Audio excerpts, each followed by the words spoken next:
इन लोगों की वकालत की दुकान बिल्कुल भी नहीं चल रही है, तो इनको लगा कि चलिए कुछ सियासत करके, कुछ लोगों की इमोशंस के साथ खेल के हम लोग अपनी राजनीति को चमकाने की कोशिश करते हैं। कि यही भानु प्रताप सिंह एक दावा करते हैं कि इन्होंने पार्टी बनाई है बहुजनों के नाम पे। तो आप मुसलमानों को छोड़िए ना, पहले आप अपने साथ बहुजन तो लेकर आइए। मुसलमान तो बेचारा प्रताड़ित है, पिछड़ा है, सब मतलब वो एकदम हाशिए पर धकेल दिया गया है। हर किसी को अपनी अर्थी ढोने के लिए खाली मुसलमानों का ही कंधा चाहिए। क्या ईवीएम का मुद्दा भी आम जनता को ही उठाना पड़ेगा? ये राजनीतिक पार्टियां केवल प्याज छीलेंगी? ऐसे मौके में ऐसे ही कुछ लोग आते हैं, ईवीएम का सवाल उठाकर लोगों को भ्रमित करने की कोशिश करते हैं कि अरे ईवीएम तो खराब है, आप वोट किसी को भी दीजिए, कांग्रेस, आम आदमी पार्टी, सपा, बसपा, टीएमसी, किसी को भी दीजिए, जाएगा तो मोदी जी को ही। अब अगर विपक्ष के लोग जो इन पार्टियों को वोट करना चाहते हैं, मतदाता, वो वोट ही नहीं करने जाएंगे तो बचा क्या?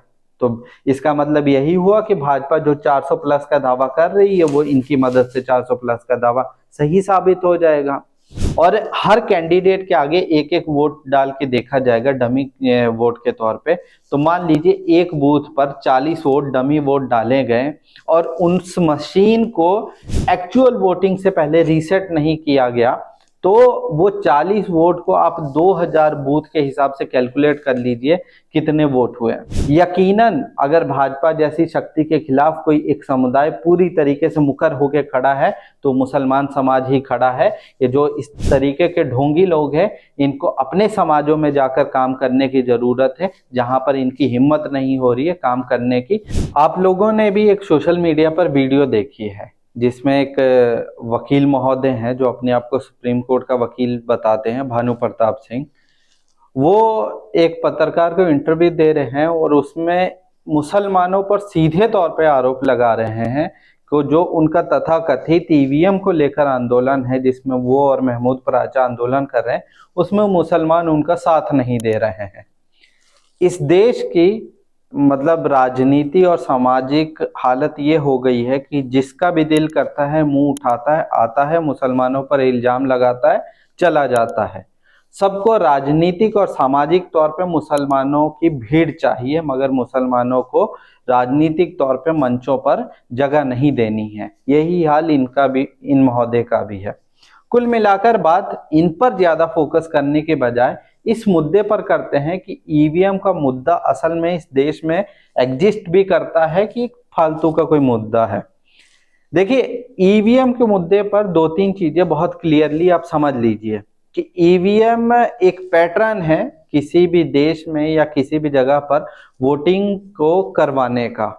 आज से कुछ साल पहले तक वोटिंग का जो पैटर्न रहता था वो बैलेट पेपर से होता था। लोग पोस्टल बैलेट या बैलेट पेपर से जाते थे, किसी बॉक्स में अपना मतदान डालते थे और उसकी काउंटिंग होती थी 2 दिन 3 दिन और उससे रिजल्ट निकल के आते थे। फिर इसी को इलेक्ट्रॉनिक तरीके से करने लगे जिसको ईवीएम कहा जाता है। कांग्रेस की सरकार ने इस पर कानून बनाया, इसको इम्प्लीमेंट किया और ये लागू हुआ। अब कई लोग, खासतौर पर सामाजिक और कुछ राजनीतिक दलों के लोग भी ईवीएम को लेकर बहुत सवाल जवाब उठाते हैं। पर ये सवाल जवाब कब उठते हैं? जब किसी राज्य का चुनाव खत्म हो जाता है।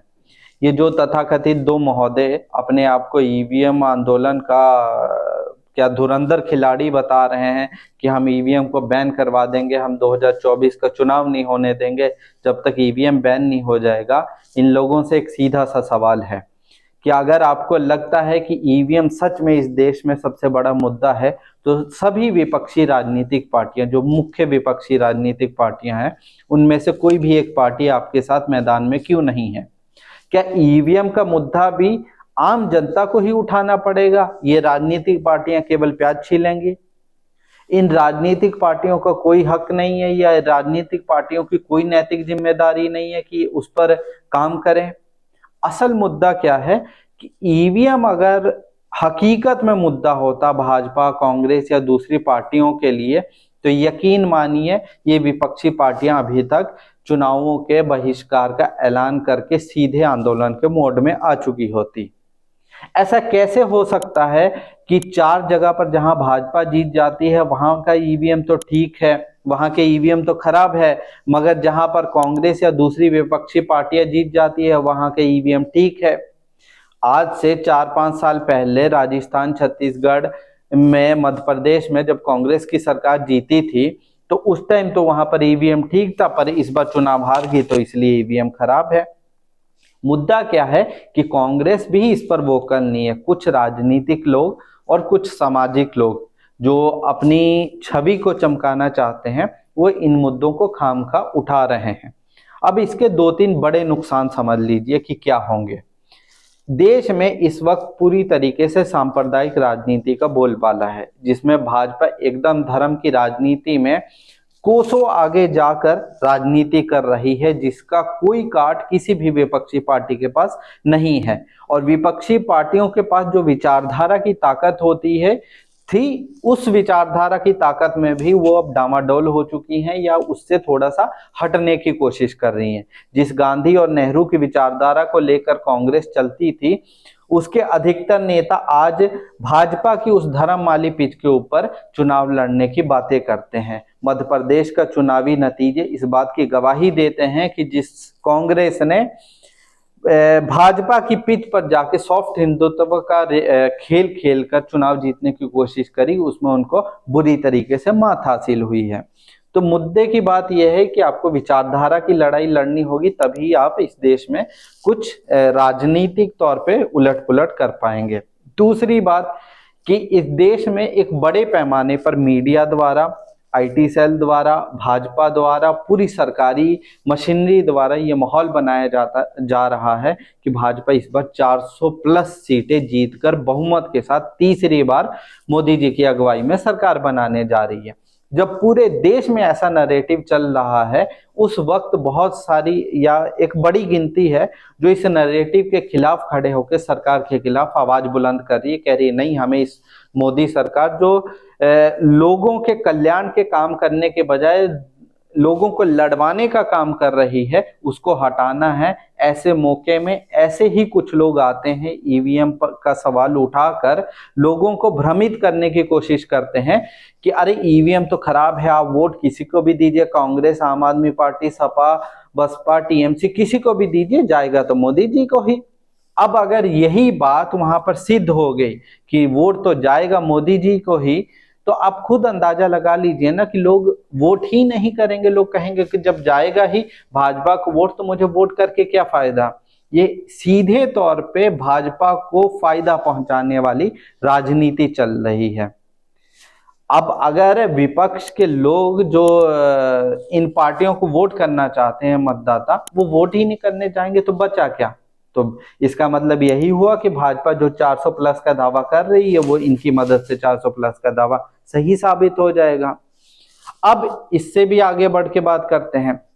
चलिए 10 मिनट के लिए मान लिया कि इस दुनिया का कोई भी इलेक्ट्रॉनिक गैजेट ऐसा नहीं है जिसे हैक ना किया जा सकता हो या जिसमें मैनिपुलेशन ना की जा सकती हो। ईवीएम को भी 5 मिनट के लिए मान लिया। तो क्या आपको लगता है कि इतने बड़े पैमाने पर देश में सब के सब ईवीएम हैक हो जाएंगे? आप किसी को भी वोट डालिए, कोई भी बटन दबाइए, वोट तो भाजपा ही को जाएगा। क्या आपका इंसानी दिमाग इस चीज के तस्वुर को मानने को तैयार है? और ये सब होते हुए सोचिए कि बाकी सारी विपक्षी पार्टियां, भाजपा को तो 33% 35% लोगों ने वोट दिया है ना, 65% तो बाकी लोगों को दिया है, वो खामोश रहेंगे, बिल्कुल सन्नाटा है, कोई कुछ नहीं कहेगा। तो ये बातें अपने आप में सवाल पैदा करती हैं। अब इससे भी आगे चलिए, मेरे खुद के परिवार में 3 बीएलओ हैं जो सरकारी जॉब में है, बीएलओ का काम करते हैं। सरकारी तंत्र ईवीएम के जरिए कहां पर सेंधमारी करता है उसको भी आप समझ लीजिए, तब आपको ये खेल पूरी तरीके से समझ आ जाएगा। जब ईवीएम से वोटिंग शुरू होती है मतदान वाले दिन, तो सुबह 6 या 7 बजे डमी वोटिंग होती है। मान लीजिए एक लोकसभा में एक बूथ पर 30 या 40 कैंडिडेट हैं, 40 कैंडिडेट है तो 2 ईवीएम मशीन लगेंगी 20-20 के हिसाब से, और हर कैंडिडेट के आगे एक एक वोट डाल के देखा जाएगा डमी वोट के तौर पे। तो मान लीजिए एक बूथ पर 40 वोट डमी वोट डाले गए और उस मशीन को एक्चुअल वोटिंग से पहले रीसेट नहीं किया गया, तो वो 40 वोट को आप 2000 बूथ के हिसाब से कैलकुलेट कर लीजिए कितने वोट हुए। और ऐसा नहीं है कि ये बातें कोई फर्जी या हवाई है, मैं अपने घर की मिसाल से कह रहा हूं कि ये बातें मुमकिन हो सकती है। और एक चीज याद रखिएगा कि उस बूथ का रिटर्निंग ऑफिसर या उस बूथ का जो सरकारी अधिकारी है, उसको जो विपक्षी पार्टी या सभी कैंडिडेट होते हैं उनके पोलिंग एजेंट से जब तक साइन ना ले ले वो चुनाव शुरू नहीं करवा सकता है। तो आप खुद सोचिए, अगर विपक्षी पार्टियों के लोग ही वहां पर मौजूद नहीं होंगे तो वो तो उस मशीन को रीसेट नहीं करेंगे। और 40-40 करके आप 2000 से कैलकुलेट कर लीजिए, अगर 1000 जगह पर भी हो गया तो 5-10 हजार वोट का तो ऐसे ही फर्क पड़ जाएगा। ये चीजें मुमकिन है ईवीएम के नाम पर। अच्छा, इससे भी आगे बढ़िए, चलिए थोड़ा सा कुछ टाइम के लिए मान लेते हैं कि बैलेट के जरिए से वोटिंग होगी। तो आप सोचिए ना कि अभी हाल ही में 2 दिन पहले की बात है, चंडीगढ़ का मेयर चुनाव था। उस मेयर चुनाव में बैलेट के जरिए से ही वोट हुए थे। भाजपा का माइनॉरिटी सेल का आदमी, जिसको भाजपा ने रिटर्निंग ऑफिसर बना रखा था, वहां पर प्रोसीडिंग ऑफिसर बना रखा था, उस आदमी ने मार्किंग करके विपक्ष के 8 वोटों को इनवैलिड करार दे दिया। क्या वो चीज सही है? आपको नहीं लगता कि चलिए शहरों में तो सिक्योरिटी हो जाएगी उन चीजों की, जो दूर दराज के गांव है वहां पर बैलेट पेपर के चोरी होने का या उसको लूट लिए जाने का इसका अंदेशा नहीं होगा।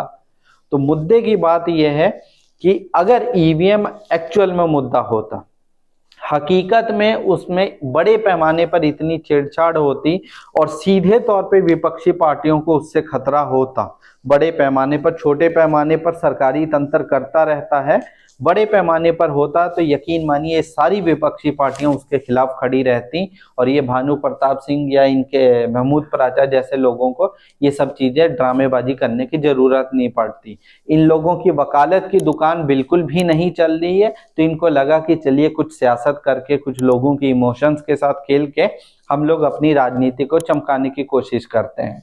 मुद्दा ये है कि यही भानु प्रताप सिंह एक दावा करते हैं कि इन्होंने पार्टी बनाई है बहुजनों के नाम पे। तो आप मुसलमानों को छोड़िए ना, पहले आप अपने साथ बहुजन तो लेकर आइए। मुसलमान तो बेचारा प्रताड़ित है, पिछड़ा है, सब मतलब वो एकदम हाशिए पर धकेल दिया गया है। हर किसी को अपनी अर्थी ढोने के लिए खाली मुसलमानों का ही कंधा चाहिए।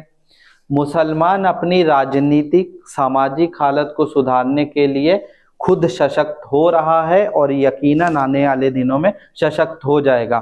उसको किसी के दूसरे के कंधों की जरूरत नहीं है, वो राजनीतिक तौर पर अपनी लड़ाई लड़ना जानता है। यकीन मानिए आने वाले दिनों में ये जो सांप्रदायिक ताकतें राजनीतिक तौर पर हावी हो चुकी हैं देश में, इनको उखाड़ फेंकने का काम राजनीतिक तौर पर मुसलमान अपने लेवल पे करेगा। और यकीनन अगर भाजपा जैसी शक्ति के खिलाफ कोई एक समुदाय पूरी तरीके से मुखर होकर खड़ा है तो मुसलमान समाज ही खड़ा है। ये जो इस तरीके के ढोंगी लोग हैं, इनको अपने समाजों में जाकर काम करने की जरूरत है, जहां पर इनकी हिम्मत नहीं हो रही है काम करने की। तो बराए मेहरबानी मुसलमानों को नसीहत करनी बंद कर दीजिए।